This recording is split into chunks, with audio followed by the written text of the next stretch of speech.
Hello. Gotta lift up my seat so the camera's not staring down at me. Hold on. How's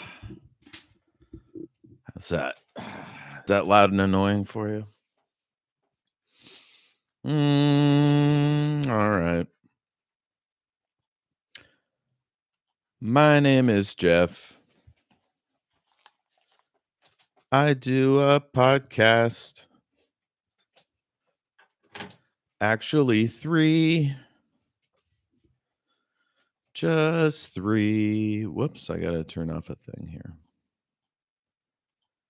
I used to do five, but that was too many. Oh, shit. Well, welcome back, everybody. This is El Jefe Reads. This is where I read from my book or something. If you want to share your work, I'd be happy to read it out loud, maybe make suggestions or ask questions. I'm an editor by training. So if you want any help with your work, just holler at me. Everything is awesome podcast at gmail.com or on Twitter at EIA podcast.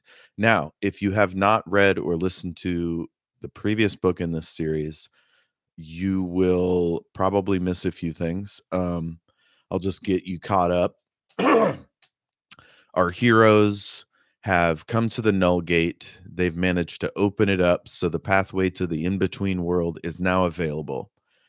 They've been welcomed in by some weird lady who says she used to be human, and other stuff is happening topside.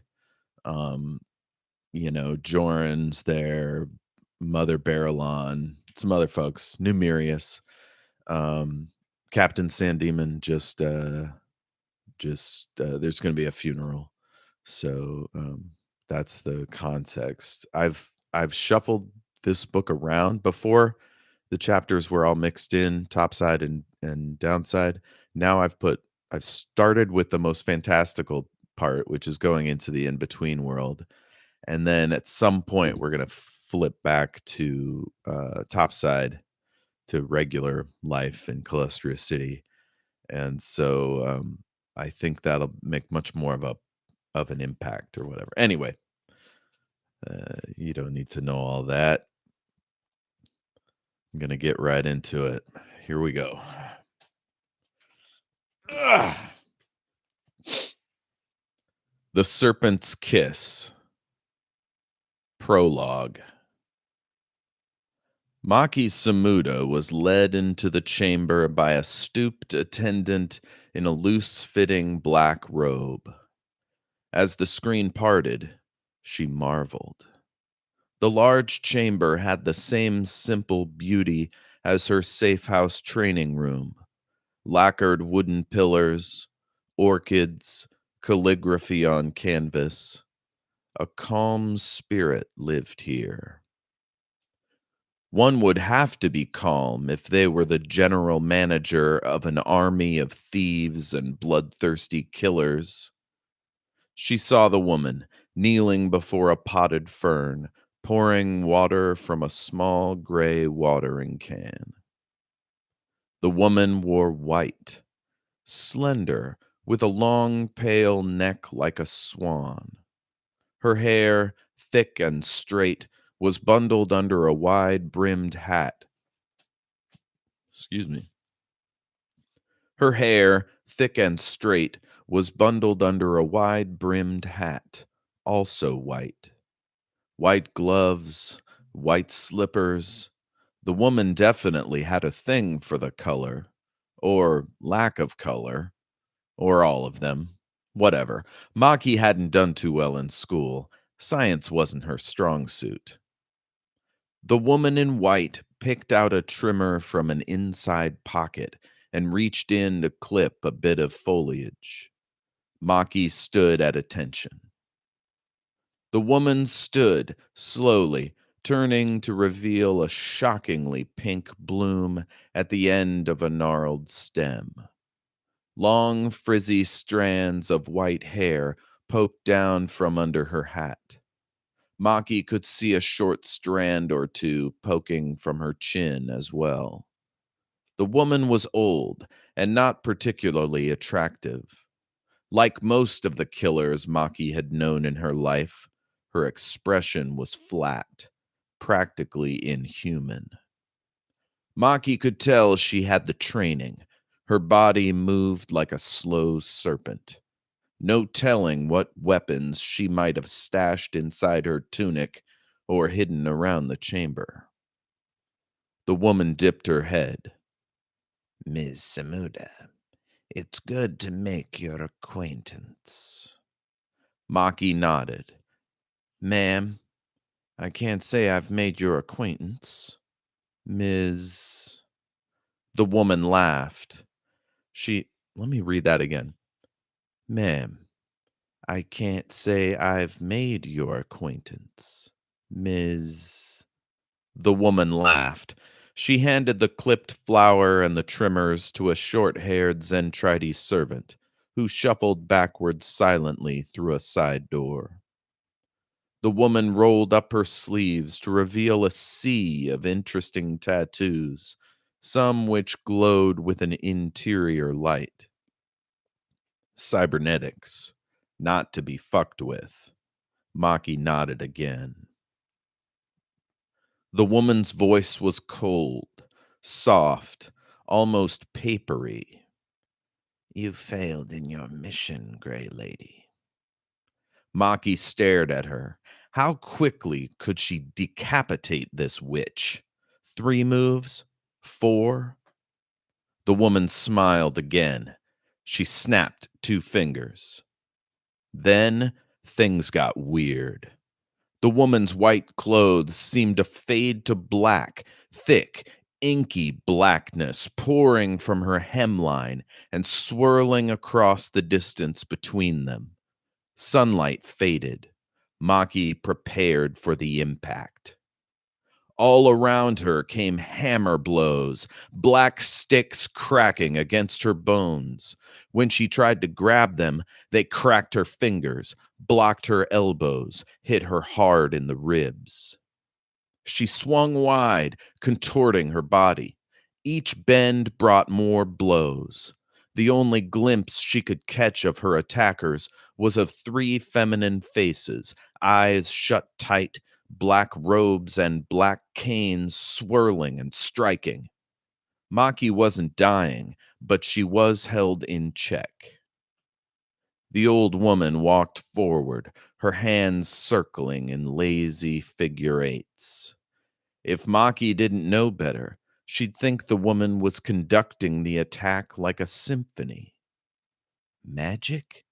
Zombie fighters? Was this the necromancer she'd heard so much about? The blows stopped. The thrumming in Maki's temples ceased.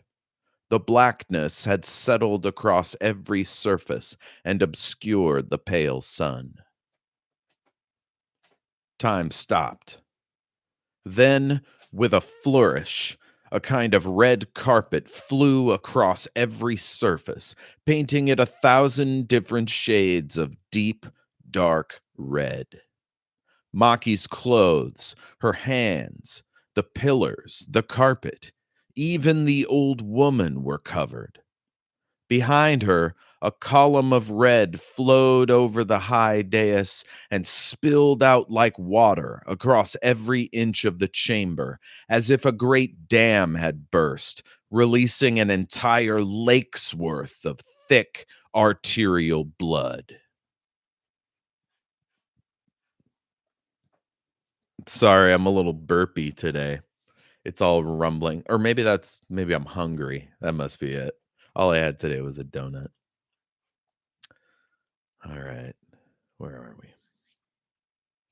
Maki waited to be drowned, to be swept away and crushed against the walls.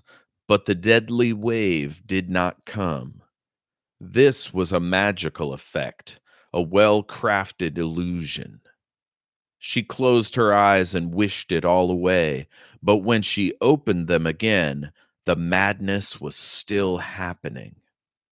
The column behind the old woman had lowered below the line of the ceiling, revealing a platform on which stood a human figure dressed all in red.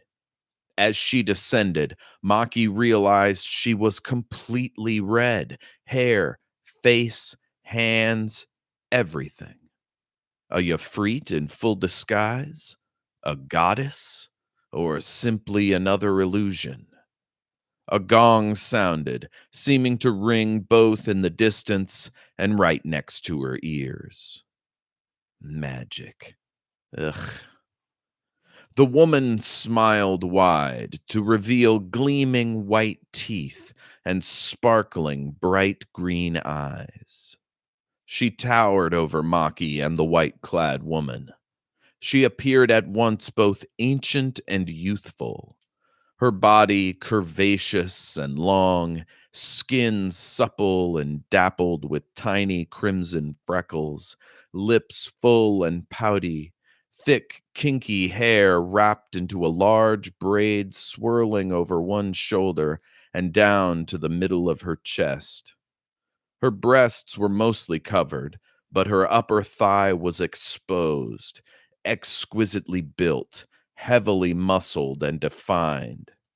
It was as if someone had crafted her in a laboratory, specifically designed to bring Maki shame. She felt 10 years old again, short, gangly, and awkward. The red woman spoke. As she did, the walls shook like sails in the wind, strange echoes massaging Maki's ears as the words played across her neck and cheeks. She felt a surge of blood to her abdomen. This woman had power, enormous power. It was intoxicating. Darling. The unfamiliar voice undulating in her mind, Maki stifled a gasp as the column's apex descended nearly to floor level. Maki could see now its structure, like rich tapestries of red knit fibers wrapping around each other in the shape of waves, rising and falling to surround and elevate the red woman's gowned form. Maki envied her ample bosom, her statuesque form, her perfect skin and flawless hair. Who was this gaudy sorcerer? Why did she think Maki would care about this silly performance? The red woman now stood face to face with Maki. Her aura was confident, powerful, monumental. Maki couldn't help but dip her eyes. She cursed herself her weakness. This woman was affecting her in a way no one had, not since childhood, when the older girls had held her down, beat her, shamed her for having no parents, bullied her for no other reason than because she was small. This woman had towered over her, and yet here she was, eye to eye, daring Maki to face her perfectly plump little lips and feel herself brought low. The woman touched Maki's chin, stroked a lock of hair back over her ears, let her fingers drape down Maki's neck. The tingling in Maki's skin was ferocious. Her moment of fear and shame broke. She lifted her eyes, trying to effect an expression of calm, confident power, and saw something she could never have imagined. She whispered with an audible gasp, "Stargazer."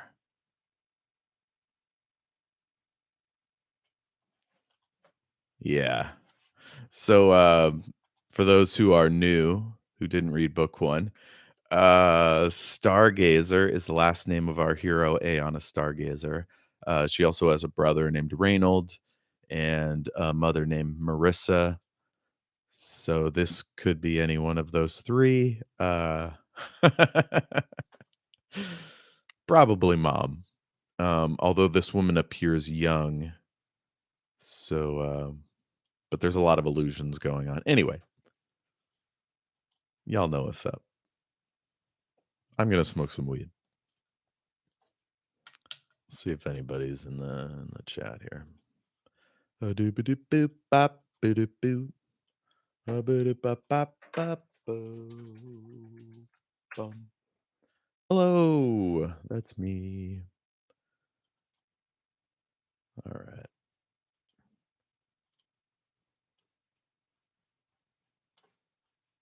I'm checking my socials, see if anybody is aware of my doings. Probably not. I mean, honestly, how do you convince somebody to listen to you talk about your second book when they haven't read the first? It's weird. It's a weird thing to do. Oh boy. Hmm.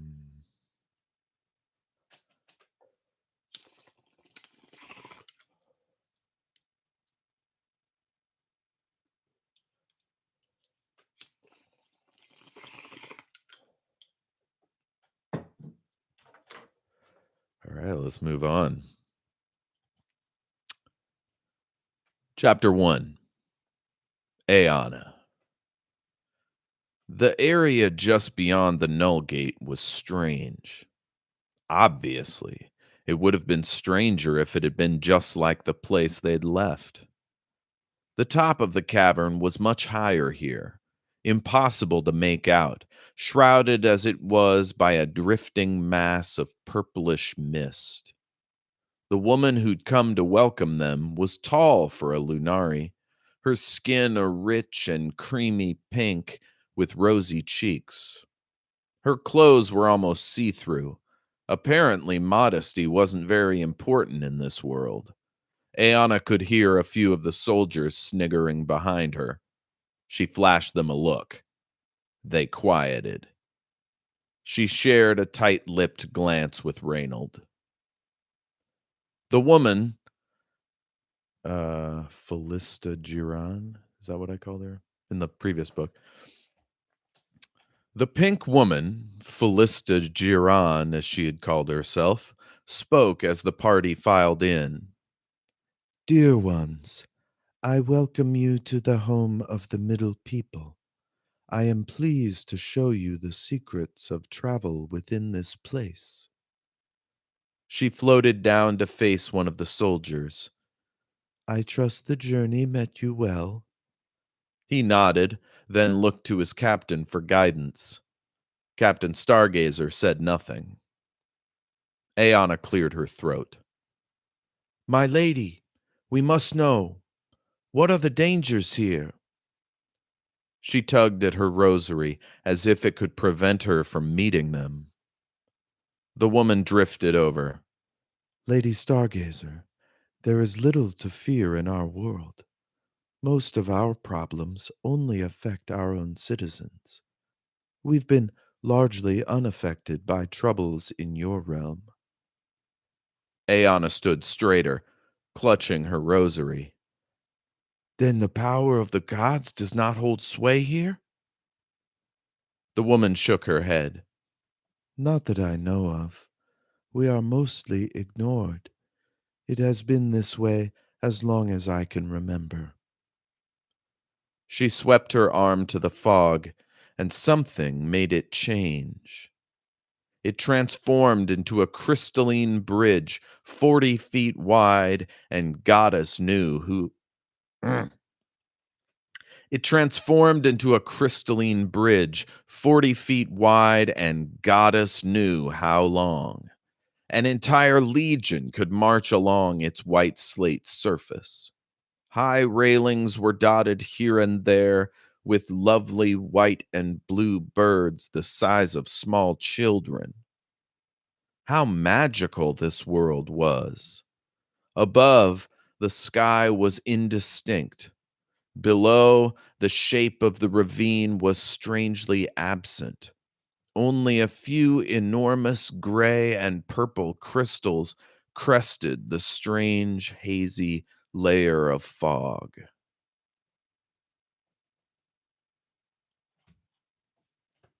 All right. So that's chapter 1. Uh, just not a lot going on there. This is this book has only had 1 or 2 drafts, so mm, fuck, excuse me. So it's gonna be more bare bones, you know? Like, when I get to descriptions, I'm just like, "Ah, let's move past it," you know? So, basically, I wrote this one, like, with a passion, like a forward motion that, that I think, makes it a little thinner than the first book, and I'm gonna build it out as we go here. So if you have any questions, if you're like, "Wait, I'd like more on that subject," or "I'd like to know more about that person," let me know because, that'll help me edit this, and, write more, if need be. Let's do one more chapter. Chapter 2, Reynold. Reynold looked to his left, away from his horse, to regard his younger sister. How pretty she looked in his eyes. She never did understand his affection for her. She was never nice and always instigated trouble. He smiled. As they walked, he did. Hmm, I thought he was riding. Maybe he's next to his horse. It doesn't matter. As they walked, he did his best to make eye contact with each participant in the march. It was reminiscent of their father's leadership style. Recognize each of your underlings as individuals, and they will follow you into hell itself. He was checking in, looking to his troops to stay focused and in the moment. To be confident is to inspire confidence. Together, he and his troops would march into battle or peace with equal concentration. He was prepared for some kind of danger, but it was not to be. They reached the nexus with ease. The men were sore and a bit hungry, so they broke camp near the edge of an unusual earthen formation. The woman smiled and waited for them to finish their rest. She did not eat or sleep, simply studied their movements as if she'd never seen humans before, which perhaps she hadn't.